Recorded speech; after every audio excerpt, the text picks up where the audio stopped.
नमस्कार दोस्तों, कैसे हैं आप लोग। आज मैं आपको बताने वाला हूँ नमक के रिलेटेड वास्तु रेमेडीज़। हम बहुत सारे वीडियोस या इन्फॉर्मेशन पढ़ते हैं और नमक रखते हैं, लेकिन यह नमक रखने का तरीका कैसा है, उसको कैसा रखना चाहिए, ये सभी चीज़ें मैं आपको बताऊंगा। दोस्तों, अगर आपने मेरा चैनल अभी तक सब्सक्राइब नहीं किया है तो कृपया इसको सब्सक्राइब कीजिएगा।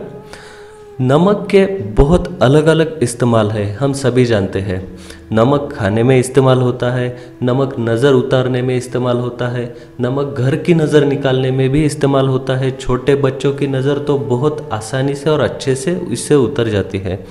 तो हम वास्तु के रिलेटेड भी उपाय दिखेंगे और कुछ नज़र उतारने का भी मैं आपको आसान तरीका बताऊंगा, जिससे आप आपके घर की भी नज़र उतार सकते हो या आपके बच्चों की या आपके पति की, घर के मेंबर की नज़र उतार सकते हो।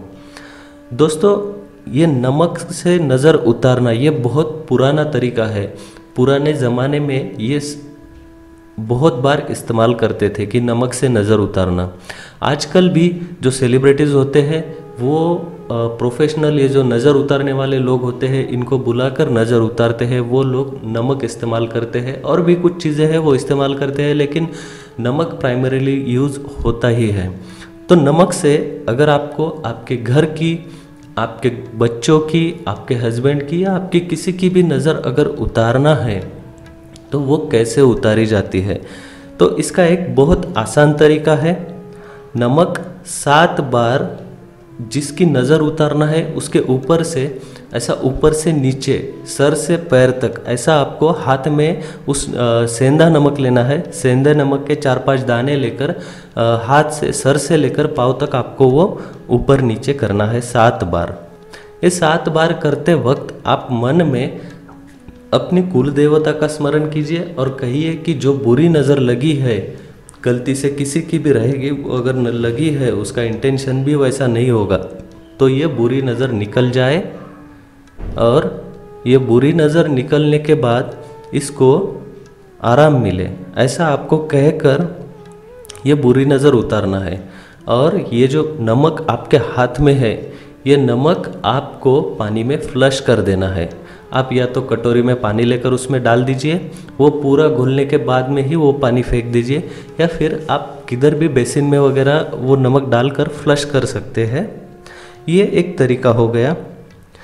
घर में अगर ज़्यादा झगड़े हो रहे हैं तो हम बहुत बार ऐसा पूछते हैं लोग मुझे कि घर में बहुत झगड़े होते हैं तो कुछ वास्तु उपाय है क्या। तो उसके लिए कुछ रेमेडीज़ होते हैं, पूरा वास्तु कंसल्टेशन करके कुछ रेमेडीज़ हम सजेस्ट करते हैं। बट बेसिकली आपको अगर इमीडिएटली कुछ सॉल्यूशन चाहिए तो ये बहुत अच्छा और बहुत सही सॉल्यूशन है।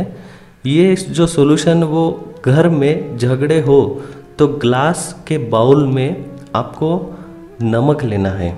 ध्यान में रखिए, ग्लास का जो बाउल होता है, आपको ना प्लास्टिक का लेना है, ना स्टील का लेना है, ना किसी और धातु का, आपको सिर्फ और सिर्फ कांच का लेना है। उसका रीज़न ये है कि नमक हमेशा कांच के इसमें ही रखना है, क्योंकि नमक जो है वो चंद्र का प्रतीक है। और अगर आप इसको प्लास्टिक में रखते हैं तो ये राहु के कांटेक्ट में आता है। आप इसको स्टील या किसी मेटल में रखते हैं तो शनि के कांटेक्ट में आता है, तो उसका बुरा इम्पैक्ट होता है। ये हर एक धातु का जो ग्रह है उसके ऊपर ये चीज़ें डिपेंड होती है। तो आपको नमक सिर्फ और सिर्फ कांच की कटोरी में लेना है। किचन में भी आप नमक जो रखोगे वो आप कांच के बोतल में भर कर रखिए, ना कि प्लास्टिक के, ये हमेशा ध्यान में रखिए। तो वो नमक आप बाउल में लीजिए। अगर घर में बहुत सारे झगड़े होते हैं, वो बाउल घर के सभी मेंबर जहाँ पर ज़्यादा वक्त साथ में बिताते हैं उस रूम में रखना है, किसी कॉर्नर में। साउथ वेस्ट में रख सकते हैं, साउथ ईस्ट में या नॉर्थ वेस्ट में, आप किधर भी किसी भी कॉर्नर में उस रूम के आप उस नमक को रख दीजिए। हर हफ्ते वह नमक आपको बदलना है। वो नमक एज इट इज़ नहीं रखना है, उसको हर हफ्ते आपको बदलना है, ये ध्यान में रखिए। और दूसरा उपाय ये है, एक तो नमक हो गया और दूसरा पानी में थोड़ी सी चीनी डालना है और वह पानी आपको घर में छिड़कना है। इससे जो भी घर में झगड़े हो रहे हैं या वातावरण गर्म रहता है, कोई ठीक से बात नहीं करता है एक दूसरे से, तो ये माहौल ठंडा हो जाएगा। आप चीनी उसमें डालिए, थोड़ी सी ज़्यादा डालिए, 10 मिनट बाद चाहिए तो आप फिर से पोछा लगा दीजिए, क्योंकि चींटियाँ ना लगे घर में इसलिए।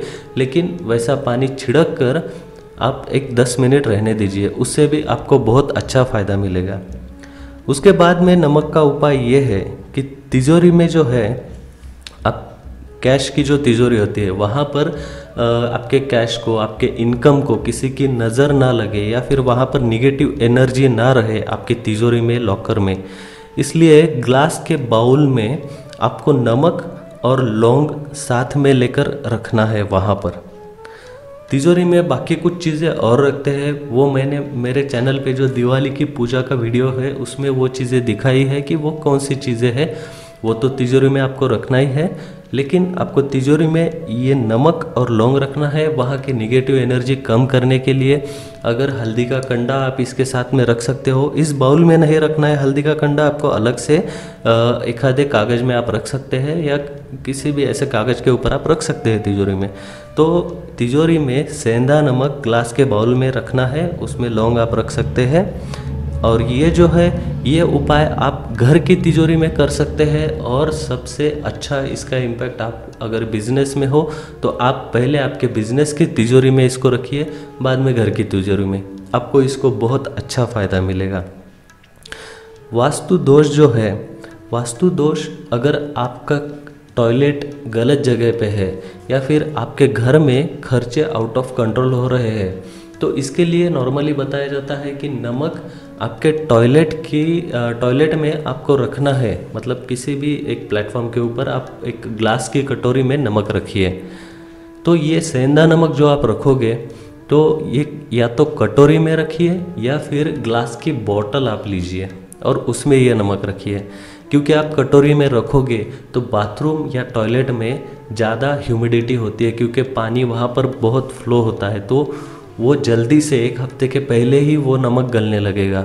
तो इसलिए आप उसको कांच की बोतल में रख सकते हो, 1 हफ्ते बाद उसको ज़रूर चेंज कर दीजिए। ऐसा नहीं है कि आपको बोतल भर के नमक रखना है, आप नमक का क्वांटिटी थोड़ा रखिए, लेकिन वो नमक आप हफ्ते को बदलते चेंज करते रहिए, आपको इससे बहुत अच्छा फ़ायदा मिलेगा। दोस्तों ऐसा नहीं है कि आपको एक ही दिन में इम्पैक्ट मिलेगा, किन किन लोगों को तो 1-2 दिन में भी इम्पैक्ट मिलता है इससे।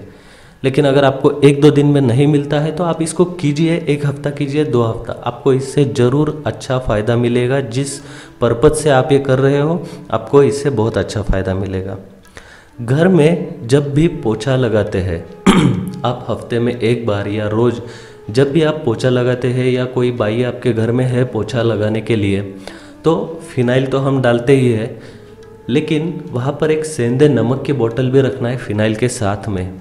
और वो जो भी पोछा लगाने वाला है उनको बात बतानी है कि ये सेंधे नमक के 4-5 जो दाने हैं वो आपको इस पानी में डालना है जब आप घर में पोछा लगाओगे। यानी कि पोछा लगाते वक्त फिनाइल तो आप डालोगे ही, उसके साथ में 4-5 दाने आपको सेंधा नमक के उस पानी में डालना है। ये उपाय आप डेली कर सकते हो, लेकिन दोस्तों इसमें एक बात ध्यान में रखिए, गुरुवार के दिन आपको सेंधा नमक नहीं डालना है। अगर आप पोछा लगा रहे हो, आप सिर्फ फिनाइल डाल के पोछा लगा सकते हो गुरुवार को, या प्लेन वाटर से भी, लेकिन इस दिन आपको पोछा लगाने के पानी में सेंधा नमक नहीं डालना है, ये आपको ध्यान में रखना है। और जो भी वहाँ पर लेडी है पोछा लगाने के लिए, उनको आपको ये बोलना है कि गुरुवार के दिन ये आपको ध्यान में रखना है कि गुरुवार के दिन पानी में सेंधा नमक डाल के पोछा नहीं लगाना है, बाकी सभी दिन लगा सकते हैं। नज़र के लिए, नज़र जब उतारते हैं जैसा मैंने पहले बताया, ये जो नमक का मैंने उपाय बताया वैसे ही राई, नमक और मिर्च आप ले सकते हो। वैसे ही 7 बार सर से पैर तक उतारना है और ये अग्नि में डालना है। अग्नि यानी कि आप गैस के ऊपर भी ये कर सकते हो, या फिर आपके पास में छोटा कुंड वगैरह ऐसा कुछ है तो उसमें भी आप थोड़ा सा अग्नि प्रज्वलित करके उसमें डाल सकते हो। इससे भी नज़र तुरंत उतर जाती है। तो ये कुछ उपाय है दोस्तों, जैसे नमक से नज़र उतारना, घर में अगर झगड़े होते हैं तो उस रूम में बाउल रखना, तिजोरी में आप ग्लास के बाउल में नमक और लौंग रख सकते हैं। वास्तु में आप बाथरूम या टॉयलेट में ग्लास बॉटल में नमक रख सकते हैं। घर में पोछा लगाते वक्त पानी में नमक डालिए। लेकिन ये सभी जब भी आप नमक रखोगे घर में किधर भी, तो आपको ध्यान में रखना है ये कांच के बाउल में ही रखना है। ये बहुत ज़रूरी है दोस्तों, ध्यान में रखना। दोस्तों अगर आपने मेरा चैनल अभी तक सब्सक्राइब नहीं किया है तो कृपया इसको सब्सक्राइब कीजिएगा। मेरे चैनल में वास्तु का एक प्लेलिस्ट है, उसको ज़रूर देखिए। ये वीडियो आपके दोस्तों के साथ में नीचे जो शेयर बटन दिया है उसको प्रेस करके आपके दोस्तों के साथ में ज़रूर शेयर कीजिएगा। व्हाट्सएप थ्रू शेयर कीजिए, कैसे भी प्लीज़ शेयर कीजिएगा। धन्यवाद।